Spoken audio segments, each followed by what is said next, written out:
Alright, how you all doing?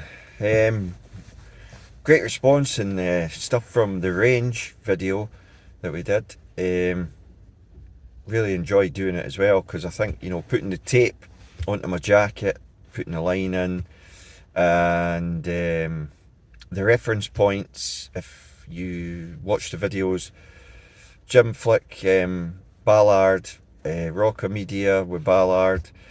A good one to watch as well is John Jacobs, really early, simple golf, I think it is. Um, Main difference is with modern coaching as well. The internal rotation within your lead shoulder doesn't seem to be looked at or taught very much. And, you've heard me talk about it many a time, saying it's like a shrug. Tom Watson mentions that way back in the day.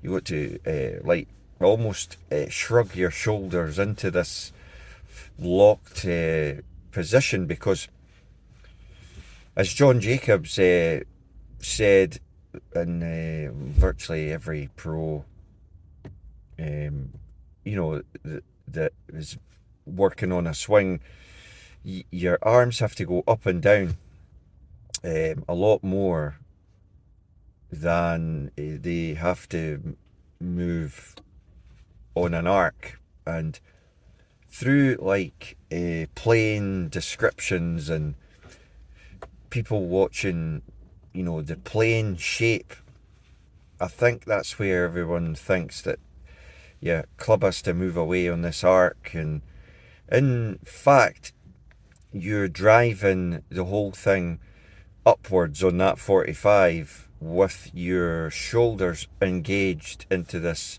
inward rotation, so that basically you are just going up and down with your arms and there's a turn. And as the golfer, your job is to blend the two moves together, and that is timing, right? And remember, the golf swing from start to finish is under a second. It's in some cases 1.2 seconds or 0.84 seconds, depends what club you've got, what shot you're playing. But there's no time in the movement to get it, it's got to be somewhere that you can throw it and that that's the aim point. And if everything's set up correctly, then there's nowhere else it can go. And like I say, when it comes back down, it's very... The difference with this is that the club is the thing that's moving, the whole body follows. Going into Ernest Jones now, a lot of you might have researched Ernest Jones, one of the greatest players that ever played the game, or came up with a system for teaching the game. And Ernest Jones originally played golf at a fantastic level. He joined the Air Force, fought in the wars and got injured. I think it was a crash or he was shot down, one of the two, and he lost his right leg. He survived, but he lost his right leg. Now, when he was coming back from this, and everyone said, how are you going to expect to play golf like you used to? But because he'd been lying there and thinking about things for so long, his first round out, he shot, I think it was 84 or 85. And he was amazed. He said in his book that he amazed himself, but everyone, no right leg. How could you possibly swing the golf club? And then, second week after he'd recovered a bit, he went out and he shot a 78. And then, he hadn't played all the way through this, the war and the injury.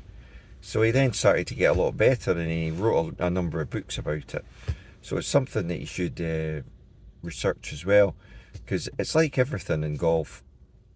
It's not handed to you. Some of this stuff, 90% of it. You've got to actually research and dig it out the dirt, find it yourself.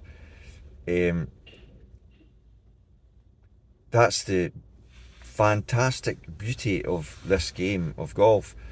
It's all there over the years. Some of it is exceptionally well hidden, like really well hidden, to the point where it's been lost, and sadly the modern game is far too much about numbers rather than feel, and you get paralysis by analysis because you are just convinced that you'll get better if you work out the numbers.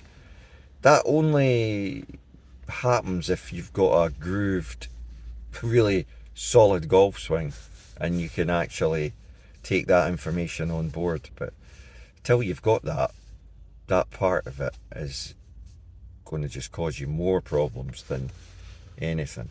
So I hope you've enjoyed this chat. I'm just waiting here to try and get my car washed because the roads are minging. And I'll see you all soon. And thanks for subscribing and watching the channel. Really appreciate it. And so do the charities, because that's where all the ad revenue goes. Right, see you all soon.